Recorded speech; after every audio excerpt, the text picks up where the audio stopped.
Imagine this. You are huddling in the basement with your family underneath a table, hoping and praying that you will be safe.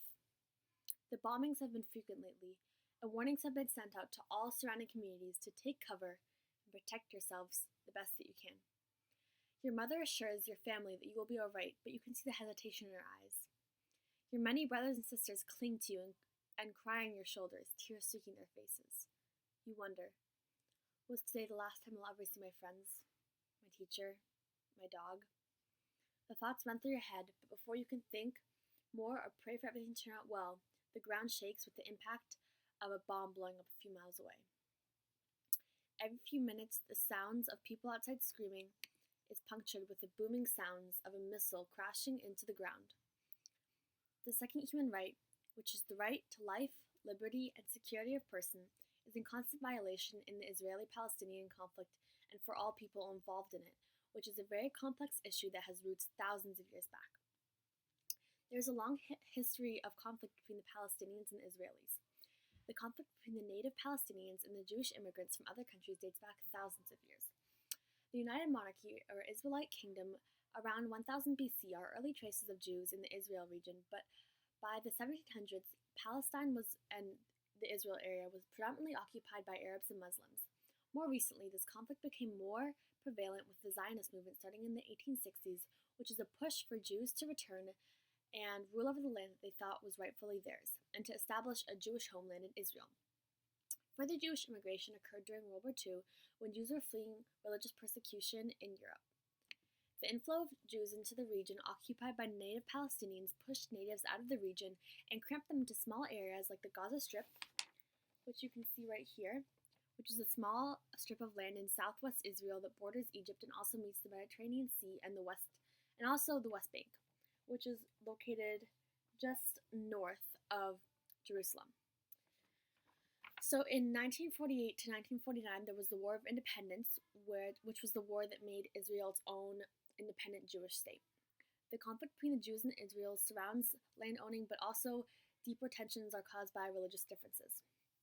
Both groups claim the area to be their original homeland, and though there is speculation about this, in the Hebrew Bible it states that both groups were living there, and that there was already violence between the two groups, all of this being around 1000 BC. So another major war is the one in 1967, which basically resulted in Israel controlling the Gaza Strip and the West Bank, both of which have large Palestinian populations. So on the news, you've probably heard about both of these areas, as a lot of Palestinians live here, and there's a lot of violence that takes place. And that has to do with the leadership being split between the Israeli and the Palestinian forces. So another area of conflict arises because of displacement of Palestinians living in Israel, which is enforced by Israeli forces. So in this image right here, you can see basically the drastic change in Jewish and Palestinian populations in Israel from 1947 to now.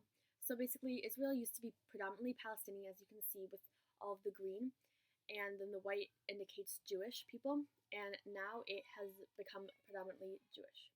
So the repercussions against people of both sides, both on the Israeli and the Palestinian front, have led to horrific outcomes for the civilian society, a civilian being anyone who's not part of the military. Palestinians have in the past launched more than 2,600 rockets into Israel, but their attempts of violence have been less successful, as they've only led to 28 Israeli deaths, whereas 1,800 Palestinian deaths have been recorded on Israeli hands. In the month of April 2014, 229 children were killed in this conflict. The Palestinian deaths are 80% due to civilian casualties.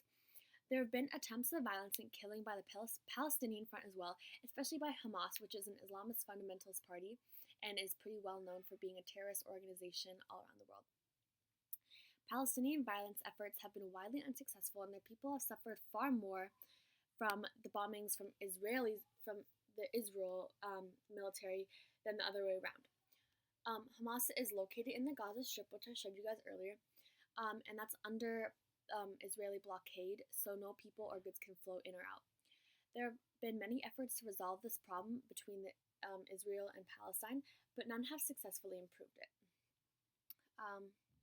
The United Nations has tried to facilitate peace agreements and pacify the two states, and there have been hundreds of attempts for Israeli forces to withdraw from Palestinian territories that they occupied. After the 1967 Israeli-Palestine War, the UN, the United Nations, split up the land to both Israeli and Palestinian forces. The United States partition plan, as well as the Palestinian Liberation Organization, supported the two-state plan. There have also been multiple conferences to try to create peace between the two organizations, between Israel and Palestine, which includes the Madrid Peace Conference and the Oslo Peace Accords. There are two possible solutions to end this problem: the two-state solution and the one-state plan. So the two-state plan would basically divide up the land in that region either to Israeli forces or Palestinian forces, and this has been attempted to be implemented before, but it's been unsuccessful.